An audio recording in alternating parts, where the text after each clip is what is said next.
India രാജ്യത്ത് നിയമം അനുസരിച്ച് ഒരു മനുഷ്യൻ പരമാവധി ഒരു ദിവസം ജോലി ചെയ്യാനുള്ള സമയം 9 മണിക്കൂറാണ്. 5 മണിക്കൂർ ആൾ തുടർച്ചയായി ജോലി ചെയ്താൽ അയാൾക്ക് അരമണിക്കൂർ വിശ്രമം കൊടുക്കണമെന്നാണ്. ഞാൻ ഈ അടുത്തൊരു സ്വിറ്റ്സർലൻഡിലൂടെ യാത്ര ചെയ്യുന്ന ഒരാളുടെ ഒരു വീഡിയോ ഉണ്ട്. അതിൽ പറയുന്നുണ്ട് അവരുടെ ഡ്രൈവർ 4.5 മണിക്കൂർ വാഹനം ഓടിച്ചാൽ നിർബന്ധമായും അരമണിക്കൂർ അവർ വാഹനം നിർത്തിയിടണം എടുത്ത നിയമമാണ്. അദ്ദേഹത്തിൻ്റെ ടൈം ഷെഡ്യൂളാണ്. അതായത് രാവിലെ 7 മണി മുതൽ 10 മണി വരെ വീട്ടിൽ, 10:30 മുതൽ അവിടെ തൊട്ടടുത്ത് ഹോസ്പിറ്റലിൽ, അത് കഴിഞ്ഞാൽ 3 മണിക്ക് വേറെ ഏതൊരു സ്ഥലത്തുണ്ട്, അത് കഴിഞ്ഞാൽ വീട്ടിൽ തന്നെ രാത്രി 8 മണി മുതൽ വീട്ടിൽ തന്നെ ഉണ്ട്.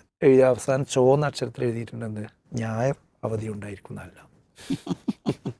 ജോലി ഭാരം നിമിത്തം ഒരുപാട് ഉദ്യോഗാർത്ഥികൾ, പ്രത്യേകിച്ച് IT സെക്ടറിൽ ജോലി ചെയ്യുന്ന ആളുകൾ വിഷാദരോഗത്തിലേക്കും ആത്മഹത്യയിലേക്കുമൊക്കെ എത്തിപ്പെടുന്ന സാഹചര്യം കഴിഞ്ഞ ഏറ്റവും ഒടുവിൽ നിരന്തരമായി നാം കേട്ടുകൊണ്ടിരിക്കുകയാണ്. ഏറ്റവും ഒടുവിൽ നമ്മുടെ കേരളത്തിൽ തന്നെ കോട്ടയം ജില്ലയിൽ നിന്ന്, അതുപോലെ അതിൻ്റെ മുൻപും സമാനമായ രീതിയിൽ ആത്മഹത്യകൾ ഉണ്ടായ സാഹചര്യം ഉണ്ടാകുന്നു. വ്യത്യസ്തമായ രീതിയിൽ ഇത് ചർച്ചയ്ക്ക് വിധേയമായിക്കൊണ്ടിരിക്കുന്നു. യഥാർത്ഥത്തിൽ എന്തുകൊണ്ടാണ് ഇത് പരിഹരിക്കപ്പെടാതെ പോകുന്നത്? ഈ അടുത്തേ ഒരു പഠന റിപ്പോർട്ട് കേൾക്കണ്ടായി. ഏകദേശം 26,000-ഓളം തൊഴിലാളികളിൽ നിന്ന്, ഉദ്യോഗസ്ഥരിൽ നിന്നെടുത്ത അല്ലെങ്കിൽ തൊഴിലാളികളിൽ നിന്നെടുത്ത പഠനം എന്നാണ് കേട്ടത്. അപ്പോൾ അതിലവർ പറയുന്നത് വർക്ക് ലൈഫ് ബാലൻസിൽ ആളുകൾ പരാജയപ്പെട്ടു പോകുന്നു. അതുകൊണ്ട് തന്നെ വരുമാനത്തേക്കാൾ കൂടുതൽ മനസ്സമാധാനമാണ് വലുത് എന്നതിലേക്ക് ആളുകൾ മാറുന്നു എന്നാണ് പറയുന്നത്. നേരത്തെ എന്തിനായിരുന്നു പ്രാധാന്യം കൊടുത്തിരുന്നത്? വലിയ ഏണിങ്സ്, അത് വലിയ ഇൻകം ഉണ്ടാക്കുക. എന്നാൽ അതിൽ നിന്ന് അതിനേക്കാൾ പ്രധാനപ്പെട്ടതാണ് മനസ്സമാധാനം എന്നതിലേക്ക് ആളുകൾ മാറുന്നു എന്നാണ്. ഇവിടെ ബഷീർ സൂചിപ്പിച്ചതുപോലെ കോട്ടയത്ത് ഒരു ആത്മഹത്യ നടന്നു. അതിനു മുമ്പ് കേരളത്തിൽ വലിയ ചർച്ച ചെയ്തായിരുന്നു അന്ന സെബാസ്റ്റ്യൻ എന്ന് പറയുന്ന പെൺകുട്ടിയുടെ, അതും IT സെക്ടറിലാണ് അവർ ജോലി ചെയ്തിരുന്ന മനസ്സിലാക്കുന്നത്, അവരുടെ ഒരു ആത്മഹത്യ. അത് തൊഴിൽ മേഖല എന്ന് പറയുന്നത് അവിടുത്തെ പ്രശ്നങ്ങൾ നമ്മൾ ചർച്ച ചെയ്യുകയാണെങ്കിൽ വലിയൊരു സമയത്തിന് ആവശ്യമുണ്ട്. ഭയങ്കരമായ പ്രതിസന്ധികളുള്ളൊരു ഒരു മേഖലയാണ് തൊഴിൽ രംഗം എന്ന് പറയുന്നത്, ആളുകൾ നേരിടുന്ന പ്രശ്നങ്ങൾ എന്ന് പറയുന്നത്. അപ്പോൾ അതിനെ നമ്മൾ എടുക്കുമ്പോൾ ഇപ്പോൾ എന്താ വെച്ചാൽ ആ പ്രശ്നങ്ങളുടെ ഏറ്റവും പാരമ്യതയിലെത്തുമ്പോഴാണ് നമ്മളവിടെ ചർച്ചയാവുക. അപ്പോൾ ആത്മഹത്യ 2 ആൾ ചെയ്തപ്പോൾ കേരളത്തിലത് ചർച്ചയായി. യഥാർത്ഥത്തിൽ ഇന്ത്യ രാജ്യത്ത് ഗ്ലോബലി ഒരുപാട് സ്റ്റഡീസ് നടന്നിട്ടുണ്ട്. ഈ ആളുകളുടെ മെൻ്റൽ ഹെൽത്തുമായി ബന്ധപ്പെട്ട് ഒക്കെ ധാരാളം പഠനങ്ങൾ നടന്നിട്ടുണ്ട്. അപ്പോൾ ഇന്ത്യയിൽ തന്നെ 9% ആളുകൾ ഇതുമായി ബന്ധപ്പെട്ട പ്രശ്നങ്ങളിൽ, തൊഴിലുമായി ബന്ധപ്പെട്ട പ്രശ്നങ്ങളിൽ ആത്മഹത്യ ചെയ്യുന്നു. ഒരാഴ്ചയിൽ 50 ആളുകൾ ആത്മഹത്യ ചെയ്യുന്നു തൊഴിൽ പ്രശ്നങ്ങളിൽ നിന്നൊരു റിപ്പോർട്ട് നേരത്തെ കാണുണ്ടായി. അപ്പോൾ നമ്മളതിൻ്റെ ഒരു മാക്സിമം പ്രശ്നത്തിലെത്തുമ്പോഴാണ് ഇതൊരു പ്രശ്നമായി നമ്മൾ എടുക്കുന്നത്. യഥാർത്ഥത്തിൽ ആത്മഹത്യ മാത്രമല്ല, ഇവിടെ എല്ലാ ദിവസവും ഒരുപാട് ഡിവോഴ്സുകൾ നടക്കുന്നു. ഞാൻ കുറച്ച് മുമ്പ് ചെന്നൈ കുടുംബ കോടതിയിലെ ഒരു വനിതാ അഭിഭാഷകയുടെ ഒരു ലേഖനം ഒരു പത്രത്തിൽ വായിക്കേണ്ടായി. അവർ പറയുന്നത് ഞങ്ങൾക്ക് ഏറ്റെടുക്കാൻ കഴിയാത്തത്ര കേസുകളാണ് ഇപ്പോൾ വരുന്നത്. അതിൽ കൂടുതലും നേരത്തെ പറഞ്ഞ IT സെക്ടറിലുള്ള ആളുകളാണ്. അത്രമേൽ കുടുംബ പ്രശ്നങ്ങളുണ്ട്, കുടുംബ ഛിദ്രതകൾ. അതുപോലെ തന്നെ ആളുകൾ ലഹരിയിലേക്ക് പോകുന്നു, അഡിക്ഷനുകളിലേക്ക് പോകുന്നു, കുട്ടികളെ ശ്രദ്ധിക്കാൻ കഴിയാത്തത്, കുട്ടികൾ ആൻറ്റി സോഷ്യലുകളായി വളരുന്നു. 100 പ്രശ്നങ്ങൾ അവിടെ ഉണ്ട്. ഇനി നമ്മൾ ഈ പ്രശ്നങ്ങൾ ഇല്ലാതാക്കാനുള്ള രാജ്യത്തെ നിയമങ്ങൾ എടുത്ത് പരിശോധിച്ചാലോ, ഇന്ത്യ രാജ്യത്ത് ഇന്ത്യ സ്വതന്ത്രമായതുപോലെ 48 മുതൽ ഇങ്ങോട്ടുള്ള നിയമങ്ങളുണ്ട്, ഒരുപാട് നിയമങ്ങളുണ്ട്. അതിൽ തൊഴിലാളികളുടെ മാനസിക പ്രശ്നങ്ങൾ അഡ്രസ്സ് ചെയ്യുന്നുണ്ട്, തൊഴിൽ പ്രശ്നങ്ങൾ അഡ്രസ്സ് ചെയ്യുന്നുണ്ട്, വേജസുമായി ബന്ധപ്പെട്ട പ്രശ്നങ്ങൾ അഡ്രസ്സ് ചെയ്യുന്നുണ്ട്, സോഷ്യൽ സെക്യൂരിറ്റിയുമായി ബന്ധപ്പെട്ട പ്രശ്നങ്ങൾ അഡ്രസ്സ് ചെയ്യുന്നുണ്ട്. ഇങ്ങനെ ഫാക്ടറീസ് ആക്ട് എന്ന് പറഞ്ഞൊരു ആക്ട് ഉണ്ട്, മിനിമം വേജസ് ആക്ട് എന്ന് പറഞ്ഞൊരു ആക്ട് ഉണ്ട്, സെക്ഷൽ ഹരാസ്മെൻറ്റ് ഓഫ് വിമൺ എന്ന് പറയുന്ന ഒരു ആക്ട് ഉണ്ട്. അതുപോലെ തന്നെ child labour prohibition and regulation എന്ന് പറഞ്ഞിട്ടൊരു ആക്ട് ഇന്ത്യ രാജ്യത്തുണ്ട്. ഇതെല്ലാം ക്രോഡീകരിച്ച് എനിക്കൊണ്ട് 2019 4 ലേബർ കോഡുകൾ കൊണ്ടുവന്നു. ഈ ഏകദേശം 29ഓളം നിയമങ്ങൾ ക്രോഡീകരിച്ചുകൊണ്ട് 4 ലേബർ കോഡുകൾ ഇന്ത്യ രാജ്യത്ത് നടപ്പിലാക്കി. ഇതിൻ്റെയൊക്കെ ലക്ഷ്യം എന്ന് പറയുന്നത് 19-ാം നൂറ്റാണ്ടിൽ ബ്രിട്ടനിൽ നമുക്കറിയാം തൊഴിലാളികളുടെ വ്യവസായ വിപ്ലവ കാലഘട്ടത്തിൽ 8 മണിക്കൂർ ജോലി, 8 മണിക്കൂർ വിശ്രമം, 8 മണിക്കൂർ വിനോദം, ഇത് തൊഴിലാളികളുടെ ഒരു വലിയ ആവശ്യമായിരുന്നു. ആ ആവശ്യത്തെ സാക്ഷാത്കരിക്കുന്ന രൂപത്തിലാണ് അത് പരിഹരിക്കപ്പെടുന്ന അല്ലെങ്കിൽ അത് യാഥാർത്ഥ്യമാക്കുന്ന രൂപത്തിലാണ് ഈ നിയമങ്ങളെല്ലാം കൊണ്ടുവന്നിട്ടുള്ളത്. എന്നാൽ നമ്മൾ കമ്പനികളിലേക്ക് പോയാൽ, ജോലി ചെയ്യുന്ന ആളുകളുടെ അടുത്തേക്ക് പോയാൽ യഥാർത്ഥത്തിൽ അവർക്ക് 8 മണിക്കൂർ ജോലിയും 8 മണിക്കൂർ വിശ്രമവും 8 മണിക്കൂർ വിനോദവുമാണോ? അല്ല നമുക്ക് കാണാൻ പറ്റുക. ഇന്ത്യ രാജ്യത്ത് നിയമം അനുസരിച്ച് ഒരു മനുഷ്യൻ പരമാവധി ഒരു ദിവസം ജോലി ചെയ്യാനുള്ള സമയം 9 മണിക്കൂറാണ്. 5 മണിക്കൂർ ആൾ തുടർച്ചയായി ജോലി ചെയ്താൽ അയാൾക്ക് അരമണിക്കൂർ വിശ്രമം കൊടുക്കണമെന്നാണ്. ഞാൻ ഈ അടുത്തൊരു സ്വിറ്റ്സർലൻഡിലൂടെ യാത്ര ചെയ്യുന്ന ഒരാളുടെ ഒരു വീഡിയോ ഉണ്ട്. അതിൽ പറയുന്നുണ്ട് അവരുടെ ഡ്രൈവർ 4.5 മണിക്കൂർ വാഹനം ഓടിച്ചാൽ നിർബന്ധമായും അരമണിക്കൂർ അവർ വാഹനം നിർത്തിയിടണം എടുത്ത നിയമമാണെന്ന്. അത് ഭയങ്കര ക്ലോസ്ലി മോണിറ്റർ ചെയ്യപ്പെടും, അല്ലെങ്കിൽ അയാൾക്ക് ഭയങ്കരമായ ഫൈനും സംഗതികളൊക്കെ വരുന്ന. അതുപോലെ തന്നെ ചില രാജ്യങ്ങളിൽ ചില സ്ഥലങ്ങളിൽ എന്തുണ്ട്, നിശ്ചിത സമയം കഴിഞ്ഞ് ജോലി ചെയ്താൽ ഫൈനുണ്ട്, അവർക്ക് പണിഷ്മെൻ്റുണ്ട്. അപ്പോൾ ഇവിടെയും ആ നിയമമുണ്ട്. 5 മണിക്കൂർ തുടർച്ചയായി ജോലി ചെയ്തെന്ന് അരമണിക്കൂർ അയാൾ വിശ്രമം റെസ്റ്റ് എടുക്കണമെന്ന് നിയമമുണ്ട്. അപ്പോൾ ആഴ്ചയിൽ 48 മണിക്കൂറേ ജോലി ചെയ്യാൻ പാടുള്ളൂ എന്നാണ്. ഇനി വേണമെങ്കിൽ ദിവസം 9 എന്നുള്ളത് 12 മണിക്കൂറാക്കാം. പക്ഷേ ആഴ്ചയിൽ അനുവദിക്കപ്പെട്ട ജോലിയെ പറ്റുള്ളൂ, സമയമേ ജോലി ചെയ്യാൻ പാടുള്ളൂ. നിർബന്ധമായും ഒരു ദിവസം ശമ്പളത്തോടു കൂടിയുള്ള അവധി തൊഴിലാളിക്ക് കൊടുക്കണം എന്നാണ് നിയമം. ഒരു വർഷം 240 ദിവസം ജോലി ചെയ്താൽ അവർക്ക് അടുത്ത വർഷം ഏൺ ലീവ് സറണ്ടർ ചെയ്യാൻ ഏൺ ലീവിനുള്ള ഇത് അവസരമുണ്ട്. ഇതാണ് ഇന്ത്യ രാജ്യത്ത് നിയമം പറയുന്നത്. ഇതൊക്കെ എവിടെയാണ് നടപ്പിലാക്കപ്പെടുന്നത്? മിനിമം വേജസ് പോലും ഇപ്പോൾ ബഷീറിനറിയാം ബിടെക്കുകാരുടെ അവസ്ഥ കേരളത്തിൽ. ഏറ്റവും മിനിമം മികച്ച വിദ്യാഭ്യാസമുള്ളവർ ഏറ്റവും മിനിമം വേതനത്തിന് ജോലി ചെയ്യുന്ന ഒരു സാഹചര്യമാണ് ഇവിടെ ഉള്ളത്. അപ്പോൾ തൊഴിൽ രംഗത്ത് കമ്പനികൾ കൊടുക്കുന്ന ടാർഗറ്റുകൾ, ഈ ടാർഗറ്റുകളെ സംബന്ധിച്ചിടത്തോളം ഇന്ന് 5 മണിക്ക് മുമ്പ് ഇന്നത് നടപ്പിലാക്കണം. ഇപ്പോൾ കഴിഞ്ഞൊരു ദിവസം പറയണ്ടായി, ഇപ്പോൾ പൊതുമേഖലാ ബാങ്കാണ് SBI. SBIയിൽ പോലും എന്ത് ചെയ്യും, ടാർഗറ്റ് പറയും. ആ ടാർഗറ്റ് മുട്ടിച്ചില്ലെങ്കിൽ അയാളുടെ ഭയങ്കരമായ ടോർച്ചറിങ്ങിന് ഈ ആളുകൾ വിധേയരാകും, വലിയ ടോർച്ചറിങ്ങിന് വിധേയരാകും. അത് മാനസികമായ ആരോഗ്യത്തെ വളരെ സാരമായ രൂപത്തിൽ ബാധിക്കുന്ന ഒരു അവസ്ഥാവിശേഷത്തിലേക്കാണ് പോകുന്നത്. ഞാൻ പറഞ്ഞത് വെച്ചാൽ ഇവിടെ നിയമങ്ങളുണ്ട്, ഇവിടെ പലതരത്തിൽ ഈ പ്രശ്നങ്ങൾ പരിഹരിക്കാനുള്ള സംവിധാനങ്ങളുണ്ട്.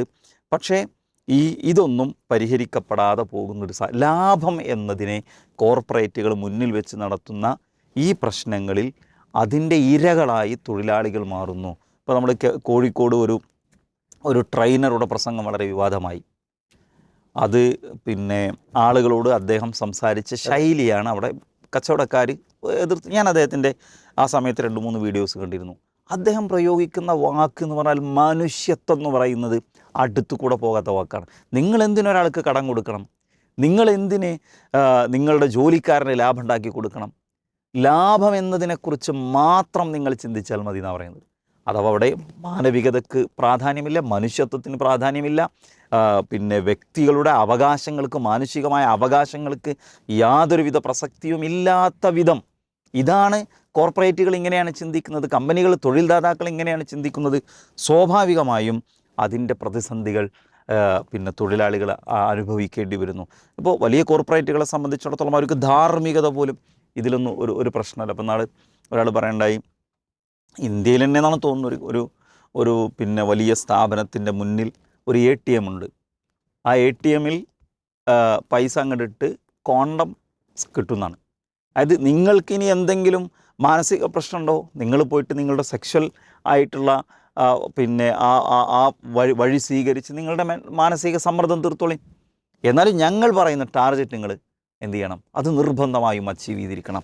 ഇങ്ങനെ ഈ നിലയ്ക്ക് എല്ലാ ധാർമ്മിക നിയമങ്ങളെപ്പോലും മാറ്റിവെച്ചുകൊണ്ട് യഥാർത്ഥത്തിൽ ഇങ്ങനെ ആളുകളെ ടോർച്ചർ ചെയ്യും, സ്വാഭാവികമായും ഇത് നടക്കും. അപ്പോൾ ഈ ഉള്ള നിയമങ്ങൾ മോണിറ്റർ ചെയ്യപ്പെടാനുള്ള സംവിധാനങ്ങൾ ഇവിടെ ഉണ്ടാകുന്നില്ല എന്നതാണ് ഇവിടുത്തെ വലിയൊരു പ്രശ്നം എന്ന് പറയുന്നത്. ഇനി ഇതിൻ്റെ മറുവശം നേരത്തെ നമ്മൾ ചർച്ച ചെയ്തു വന്നതിൻ്റെ വേറൊരു ഭാഗമാണ്, ആളുകൾക്ക് എവിടെയാണ് ഈ സ്ട്രെസ്സിനൊരു റിലീഫ് കിട്ടുക? അത് വീട്ടിൽ നിന്നാണ്, കുടുംബങ്ങളിൽ നിന്നാണ്. പക്ഷേ പലപ്പോഴും അത് തൊഴിലാളികളും ശ്രദ്ധിക്കേണ്ട, ജോലി ചെയ്യുന്ന ആളുകളും ശ്രദ്ധിക്കേണ്ട ഒരു സംഗതിയാണ്.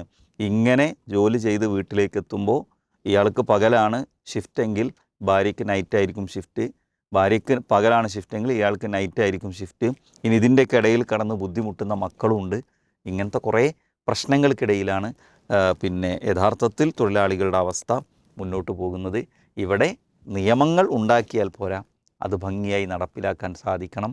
ആളുകളെ സംബന്ധിച്ചിടത്തോളം ഏറ്റവും വലുത് പണമാണ് എന്ന് ചിന്തിക്കുന്ന ഒരവസ്ഥയ്ക്കും മാറ്റമുണ്ടാകണം. കുറച്ചൊക്കെ നമ്മുടെ കുടുംബവും കുട്ടികളും പിന്നെ സമാധാനവും ശാന്തമായ ജീവിതവും എന്നതിന് പരിഗണന കൊടുക്കുന്ന അങ്ങനത്തെ ഒരു അവസ്ഥയിലേക്ക് തൊഴിലാളികളും മാറേണ്ടതുണ്ട് എന്നാണ് തോന്നുന്നത്. എന്താണ് ആഡ് ചെയ്യാനുള്ളത്? അല്ല, ഇത് ഒരു ഇന്ത്യയിൽ മാത്രമുള്ള പ്രശ്നമല്ല, ലോകാടിസ്ഥാനത്തിലുള്ള പ്രശ്നമാണ് പറഞ്ഞല്ലോ. ഇപ്പോൾ ജപ്പാനിൽ പിന്നെ കറോഷി എന്നൊരു വാക്ക് തന്നെ ഈ വിഷയത്തിൽ ചെയ്തിട്ടുണ്ട്, ജനറേറ്റ് ചെയ്ത് വന്നിട്ടുണ്ട്. ഈ വർക്ക് സ്ട്രെസ് മൂലമുള്ള ആത്മഹത്യക്ക് പറയുന്ന ഒരു പേരാണ് ഇപ്പോൾ അത്. ഇതിലുള്ള തമാശ എന്താ വെച്ചാൽ, ഒരു ഭാഗത്ത് വർക്കിൻ്റെ സ്ട്രെസ് കൊണ്ട് ആത്മഹത്യ ചെയ്യുക, വേറൊരു ഭാഗത്ത് അൺഎംപ്ലോയ്മെൻ്റ് ആയതുകൊണ്ട് ജോലി കിട്ടാത്തതുകൊണ്ട് എല്ലാ പിന്നെ പുഴകളും സമുദ്രത്തിലേക്ക് എന്ന് പറഞ്ഞ മാതിരി ഏത് പ്രശ്നം അവസാനം എന്താണ്, ആത്മഹത്യയിലെത്തുന്നു എന്നുള്ളതാണ്. ഇപ്പോൾ ഇന്ത്യയിൽ തന്നെ പിന്നെ ഏകദേശം 2010-19 വർഷത്തിനിടയിൽ 350 ഡോക്ടർമാർ ആത്മഹത്യ ചെയ്തു എന്ന് പറയുന്നത്, ഡോക്ടേഴ്സ് ആത്മഹത്യ ചെയ്തു. പിന്നെ ഇന്ത്യ എന്ന് പറയുന്നത് തന്നെ ഈ അമിത ജോലിക്ക് കുപ്രസിദ്ധി നേടിയ ഒരു രാജ്യമാണെന്നാണ് പൊതുവെ താരതമ്യ പഠനങ്ങൾ കാണിക്കുന്നത്. ഇപ്പോൾ ഇൻ്റർനാഷണൽ ലേബർ ഓർഗനൈസേഷൻ്റെ ഒരു കണക്കനുസരിച്ച് അമേരിക്കയിൽ പിന്നെ ആഴ്ചയിൽ ശരാശരി 38 മണിക്കൂറാണ് അവിടെ ജോലി. ജപ്പാനിൽ 36.6, ദക്ഷിണ കൊറിയയിൽ 38.6, ചൈനയിൽ 46.1, എന്നാൽ ഇന്ത്യയിൽ ആ സ്ഥാനത്ത് 46.7.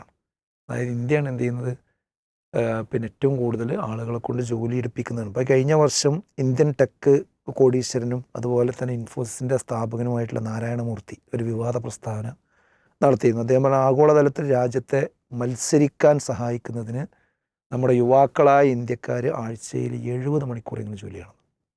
70 മണിക്കൂർ, എന്നാലേ എന്ത് ചെയ്യുള്ളൂ, നമ്മുടെ രാജ്യം മുന്നിലെത്തുള്ളൂ എന്നാണ് അദ്ദേഹം പറഞ്ഞത്. തത്വത്തിൽ ഈ നിയമങ്ങളൊക്കെ ഉണ്ടെങ്കിലും ഈ പല കമ്പനികളിലും ഇത്രയും സമയം വർക്ക് ചെയ്യുന്നുണ്ട്. അതെ, ആ വർക്കിൻ്റെ സ്ട്രെസ്സാണ് എന്ത് ചെയ്യുന്നത്, ഈ ആത്മഹത്യയിൽ എത്തിക്കുന്നത്. അപ്പോൾ എനിക്ക് പറയാനുള്ളത് എന്താ വെച്ചാൽ, ഇത് 2 നിലക്ക് ഇവിടെ നടക്കുന്നുണ്ട്. ഒന്ന് ഇപ്പോൾ ഈ പറഞ്ഞ പോലെ ഈ കമ്പനികളുടെ നിർബന്ധം, ബാങ്കുകളുടെ നിർബന്ധം, അവർ കൊടുക്കുന്ന ഓവർ ടാർജറ്റ്, അതിൽ സ്ട്രെസ്സായിട്ട് കുറേ ആളുകൾ പ്രയാസപ്പെടുന്നുണ്ട്. വേറൊന്നുള്ളത് എന്താണെന്ന് വെച്ചാൽ സ്വയം സ്ട്രെസ് ഉണ്ടാക്കുന്നുണ്ട്. അതായത് സ്വയം ഇനി ഒരു മണിക്കൂറും കൂടി ഉണ്ട്, ആ ഒരു മണിക്കൂർ എവിടെയാണ് എക്സ്ട്രാ ജോലി ചെയ്യാൻ പറ്റുക എന്ന് അതാരും പിന്നെ അടിച്ചേൽപ്പിക്കുന്നതല്ലോ, സ്വയം എന്ത് ചെയ്യാണ്, അങ്ങോട്ട് പിന്നെ ഏറ്റെടുക്കുകയാണ്. ഇപ്പം ഞാനത് ഒരു ദിവസം ഒരു ഡോക്ടറെ പിന്നെ ഒരു വീട്ടിൽ പോയി. അപ്പോൾ ഒരു കുട്ടിനെയും കൊണ്ട് പോയതാണ്. അപ്പോൾ അവിടെ ചെന്ന് നോക്കുമ്പോൾ അവിടെ അങ്ങനെ കുറേ എഴുതി വെച്ചിട്ടുണ്ടാവുമല്ലോ, നിർദ്ദേശങ്ങളൊക്കെ എഴുതി വെച്ചിട്ടുണ്ടാവും. അപ്പോൾ ഡോക്ടറുടെ വലിയ ബോർഡുണ്ട്, കുറേ രോഗികളുടെ കാത്തൊക്കെയുണ്ട്. അപ്പോൾ അതിൽ അദ്ദേഹത്തിൻ്റെ ടൈം ഷെഡ്യൂളാണ്. അതായത് രാവിലെ പിന്നെ 7 മണി മുതൽ പിന്നെ 10 മണി വരെ വീട്ടിൽ, പിന്നെ 10:30 മുതൽ അവിടെ തൊട്ടടുത്ത ഹോസ്പിറ്റലിൽ, പിന്നെ അവിടുന്ന് അത് കഴിഞ്ഞാൽ 3 മണിക്ക് വേറെ ഏതോ ഒരു സ്ഥലത്തുണ്ട്. അത് കഴിഞ്ഞാൽ പിന്നെ വീട്ടിൽ തന്നെ രാത്രി 8 മണി മുതൽ വീട്ടിൽ തന്നെ ഉണ്ട്. പിന്നെ അവസാനം ചുവന്ന അക്ഷരത്തിൽ എഴുതിയിട്ടുണ്ടെന്ന് ഞായർ അവധി ഉണ്ടായിരിക്കുന്നതല്ല.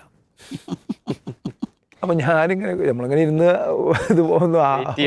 അപ്പോൾ ഞാൻ അദ്ദേഹത്തെക്കുറിച്ച് ഇങ്ങനെ ആലോചിച്ചു. അപ്പോൾ അദ്ദേഹത്തിന് വലിയ ഒരു ക്ലിനിക്കാണ്. അതിൻ്റെ തൊട്ടപ്പുറത്ത് എന്തുണ്ട്, വലിയൊരു വീടുണ്ട്, അതിൻ്റെ മുമ്പിൽ വളരെ മനോഹരമായൊരു കാറുണ്ട്. അപ്പം ഞാൻ അങ്ങനെ ആലോചിച്ചു, ഇയാൾ ഇവിടെ അപ്പോൾ അവിടുത്തെ ആളുകളൊക്കെ പറഞ്ഞത് എന്താ വെച്ചാൽ രാത്രി 8 മണി എന്നൊക്കെ എഴുതി വെക്കും, പക്ഷേ ഇയാൾ എണീറ്റ് പോകുമ്പോൾ 11-12 മണിയൊക്കെ ആവും. അപ്പോൾ അത് പിന്നെ രോഗികളോടുണ്ടാവുന്നതാണ്. അത്ര വലിയ ഡോക്ടറാണ്. അപ്പോൾ ഞാൻ അങ്ങനെ ആലോചിച്ചു, ഇയാളിപ്പോൾ ഈ വരുമാനം ഉണ്ടല്ലോ, ഈ വരുമാനം കിട്ടിയിട്ട് അതെപ്പോഴാണ് അതുകൊണ്ട് ജീവിക്കുക, എപ്പോഴത് പ്രയോജനപ്പെടുത്തുക, അതുകൊണ്ട് എപ്പോഴാണ് ഭക്ഷണം കഴിക്കുക, അതുകൊണ്ട് എപ്പോഴാണ് കുട്ടികളെ കൂട്ടിയിട്ട് ആ കാറിലൊന്ന് യാത്ര ചെയ്യുക, അതുകൊണ്ട് എപ്പോഴാണ് സ്വന്തം കുടുംബത്തിലൂടെ ഒന്ന് പോവുക. കാരണം ഇതാണ് ഷെഡ്യൂള്. അപ്പോൾ ഈ ഷെഡ്യൂള് ഒരിക്കലും ഏതെങ്കിലും കമ്പനി അടിച്ചേൽപ്പിക്കണമല്ലോ, ഇത് സ്വയം കണ്ടെത്തുന്ന ഷെഡ്യൂളാണ്. അപ്പോൾ കമ്പനിയിലാണ് ഒരാൾ ജോലിക്ക് കയറി, പിന്നെ ആ ജോലിയിൽ കമ്പനി എന്ത് ചെയ്യാണ്, കുറേ സംഗതികൾ ഇങ്ങനെ കൂട്ടി കൊണ്ടുവന്ന് പിന്നെ ഇല്ലെങ്കിൽ ജോലി ഉണ്ടാവില്ല എന്നൊക്കെയുള്ള ഇത് പേഴ്സണലി തന്നെ മനുഷ്യന്മാർ എന്ത് ചെയ്യുന്നുണ്ട്, ഒരു മാന്യമര്യാദക്ക് ജീവിക്കാനുള്ള ഒരു ജോലിയും സൗകര്യം ഉണ്ടെങ്കിൽ അത് കഴിഞ്ഞാൽ പിന്നുള്ള സമയം എങ്ങനെ നമുക്ക് കാശുണ്ടാക്കാൻ പറ്റും. അതിപ്പോൾ ഈ IT ഓൺലൈൻ സംവിധാനങ്ങളും വീട്ടിലിരുന്ന് പിന്നെ വർക്ക് ചെയ്യുന്ന സ്വഭാവം കൂടി വന്നതോടുകൂടി ഓരോ മിനിറ്റും എങ്ങനെ കാശുണ്ടാക്കാമെന്ന് എന്ത് ചെയ്യുന്നുണ്ട്, ആളുകൾ ചിന്തിക്കുന്നുണ്ട്. എന്നിട്ട് രാത്രി 11, 1 മണി 2 മണി വരെയൊക്കെ ഇരുന്ന് പിന്നെ വളരെ കുറച്ച് ഉറങ്ങി, പിന്നെ വീണ്ടും രാത്രി രാവിലെ എഴുന്നേറ്റ് അങ്ങനെ ഒരു കരിയറിന് വേണ്ടി തന്നെ അങ്ങോട്ട് ജീവിതം കളയുക. അതായത് വരുമാനം ഉണ്ടാക്കുക, ജീവിക്കാൻ മറക്കുക. അങ്ങനത്തെ ആളുകൾക്ക് പിന്നെ മനസ്സിലെന്ത് സമാധാനം ഉണ്ടാകും? ഈ പോക്ക് പോയാലും കുറച്ച് കാലമൊക്കെ വർക്ക് ചെയ്യുക, പിന്നെ വർക്ക് ചെയ്യാനും കഴിയില്ല. ആകെ മനുഷ്യൻ്റെ ശരീരമൊക്കെ പിടുത്തം വിടൂലേ? അപ്പോൾ എനിക്ക് പറയാനുള്ളത് എന്താ വെച്ചാൽ, ഇതിലൊന്ന് നിയമങ്ങളിൽ ഉള്ള പ്രശ്നങ്ങൾ ഉണ്ട്, അതോടൊപ്പം മനുഷ്യൻ്റെ ജീവിതത്തിൻ്റെ വീക്ഷണമാണ് ഏറ്റവും പ്രധാനം. ആ വീക്ഷണം സെറ്റ് ചെയ്താൽ തന്നെ കുറേ സ്ട്രെസ് എന്ത് ചെയ്യുക, ഒഴിവാക്കാം. നമ്മൾ ജീവിതത്തിൻ്റെ ലക്ഷ്യം പലർക്കും ജോലിയാണ്. ഇവിടെ നല്ലൊരു ജോലി കിട്ടുക, ആ ജോലി ചെയ്യുക എന്നുള്ളതാണ് ജീവിതത്തിൻ്റെ ലക്ഷ്യമായിട്ട് സെറ്റ് ചെയ്തിരിക്കുന്നത്. അതേതുപോലെയെന്ന് ചോദിച്ചാൽ, ഈ നമ്മൾ വണ്ടി ഓടിക്കണ സമയത്ത് പിന്നെ മാപ്പ് ഇടുമല്ലോ, ആ മാപ്പ് ഒരു ലൊക്കേഷൻ അടിച്ചു കൊടുത്തിട്ടുണ്ടാവും. അത് ആ ലൊക്കേഷൻ നോക്കി അങ്ങനെ പോകും, ഭയങ്കര ആവേശത്തിലായിരിക്കും നമ്മൾ പോവുക. ആ ലൊക്കേഷനിൽ എത്തിയാൽ ഒരു പ്രത്യേക സൗണ്ട് ഒരുക്കിടും എന്നിട്ട് വട്ടക്കറങ്ങലുണ്ടാവും.